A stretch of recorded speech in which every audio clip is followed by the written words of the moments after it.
Want to unlock the profit potential of your next real estate investment?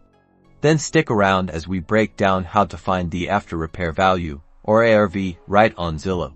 First, head over to Zillow.com and type in the address of the property you're considering into the search bar. This is the property you're planning to renovate. Once you're on the listing page, scroll down to the section that says similar homes. These are properties Zillow thinks are comparable to the one you're viewing. Pay close attention to the ones that appear to be recently renovated or in excellent condition.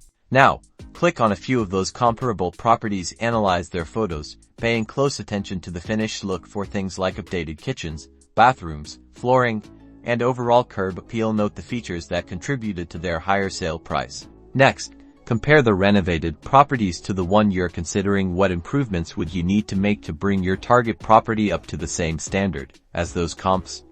Estimate the cost of those renovations: new kitchen, updated bathrooms, landscaping, etc.